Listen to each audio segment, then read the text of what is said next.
Eddie Albert's life was far from ordinary, and his story goes way beyond the bright lights of Hollywood. Before becoming the charming face of Green Acres, Eddie endured hardships that shaped his resilience and spirit. Born Edward Albert Heimberger. On April 22, 1906, in Rock Island, Illinois, Eddie was the eldest of 5 children in a hardworking family. When he was still a baby, the family moved to Minneapolis, Minnesota, where Eddie's real journey began. Life wasn't easy for young Eddie. While other kids played freely, he hustled hard, selling newspapers to help support his family.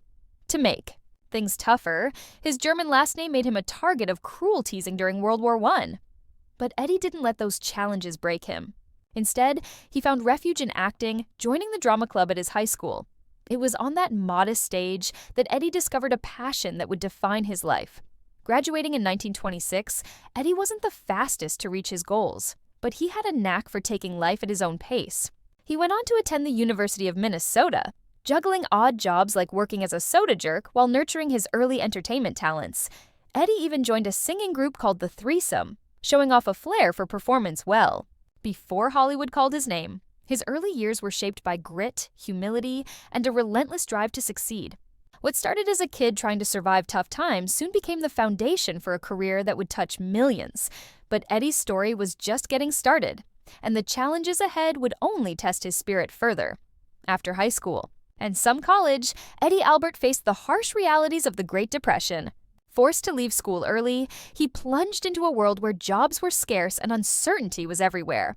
But Eddie was nothing if not adaptable. He tried his hand at everything, selling insurance, traveling as a singer with his group, the Threesome, and even hosting magic shows. His natural charm and talent kept doors open, though success was still a work in progress. By the early 1930s, Eddie and his group landed in New York, chasing their big break performing in nightclubs. The dream didn't quite pan out, but Eddie's determination did not waver. He soon partnered with singer Grace Brandt, and together they found success on NBC's The Honeymooners radio show, mixing music and comedy with effortless flair.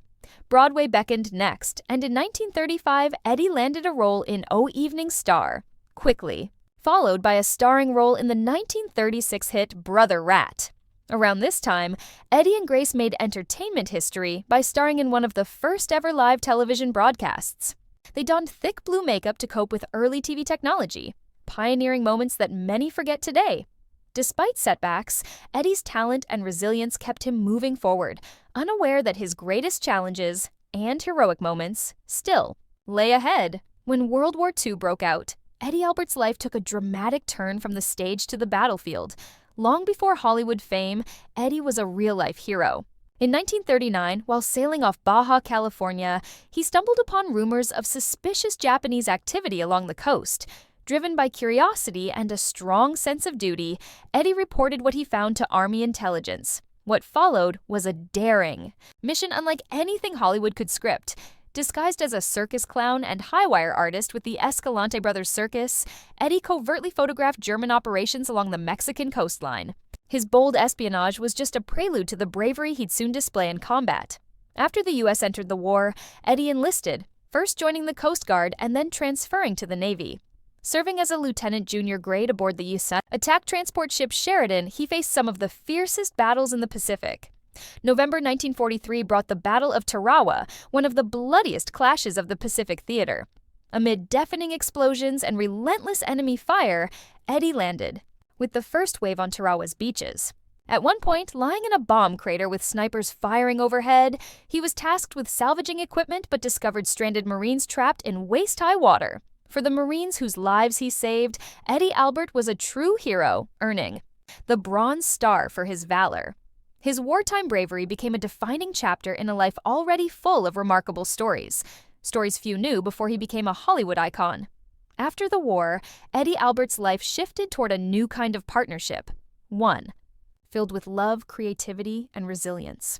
On December 5, 1945, he married the beautiful Mexican actress Maria Margarita O'Donnell, better known as Margot. Their marriage wasn't just a union of 2 stars, but a bond that would last 40 years, enduring Hollywood's highs and lows until Margot's untimely death in 1985. Margot was no stranger to the spotlight herself. Born in Mexico City into a family rich with artistic talent, She was performing alongside her uncle's orchestra by age 10 and was discovered at 15 by a famous screenwriter. Her impressive film career spanned decades, with roles in notable movies, like Lost Horizon and The Leopard Man. But her path wasn't without struggles.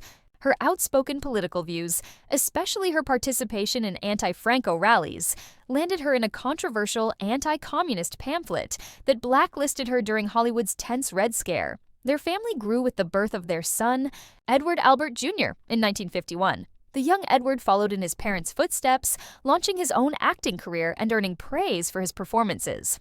Later, the Alberts adopted a daughter, Maria, who also found her path in the arts, eventually becoming an actress, producer, and Eddie's business manager.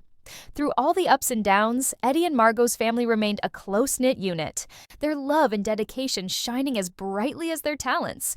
Their story was one of commitment, not just to their careers, but to each other and the legacy they built together. Eddie Albert's post-war career was marked by remarkable versatility and a steady climb back to the spotlight. In 1953, he earned an Academy Award nomination for Best Supporting Actor for his memorable role in Roman Holiday, acting alongside legends Gregory Peck and Audrey Hepburn. Meanwhile, Margot continued her own career with notable performances, including Viva Zapata alongside Marlon Brando. One of Eddie's most iconic moments came in 1965 when executive producer Paul Henning called with an exciting new TV project, Green Acres. Eddie instantly saw the show's potential, captivated by its quirky charm and relatable story of Oliver Wendell Douglas, a high-powered New York attorney who leaves the city for rural farming life, despite knowing nothing about farming. Despite Green Acres ending unexpectedly in 1971, Eddie Albert's career kept flourishing. He earned another Academy Award nomination in 1976 for his role in The Heartbreak Kid, and continued starring in film and TV, showing his ability to tackle diverse roles. From the ruthless prison warden in The Longest Yard to a detective in the series Switch, Eddie's comeback proved his talent was timeless. He was more than just a charming TV dad. He was a dynamic actor capable of depth, humor, and heart. His work during this period cemented his place as a beloved Hollywood icon with a legacy of unforgettable performances. The later years of Eddie Albert's life were marked by both sorrow and strength. After 4 decades of marriage, Eddie faced the heartbreaking loss of his beloved wife Margot in 1985. Diagnosed with brain cancer, Margot battled bravely but never fully recovered after surgery, passing away at just 68. Her death left a deep void in Eddie's life, but also a profound determination. To honor her memory, their Pacific Palisades home became Eddie's sanctuary. In tribute to their life together and his iconic role on Green Acres, he maintained a cornfield and garden, simple reminders of the peaceful rural life his TV character once dreamed of. Even as grief settled in, Eddie found solace in family and work. Despite the toll of illness, Eddie's spirit remained humble and grateful. He once said he didn't care how he'd be remembered, as long as he brought joy to people. And that joy lives on in his timeless performances, his star on the Hollywood Walk of Fame, and the countless lives he touched. Eddie Albert passed away on May 26, 2005, at the age of 99, surrounded by family. Tragically, just a month before his death, Edward Jr. was diagnosed with terminal lung cancer and passed away less than 2 years later at 55. Yet, through love, resilience, and dedication, Eddie Albert's legacy endures. More than an actor, he was a hero, a family man, and a beacon of kindness and strength. His story is a testament to overcoming adversity and leaving a lasting mark, both on screen and in life.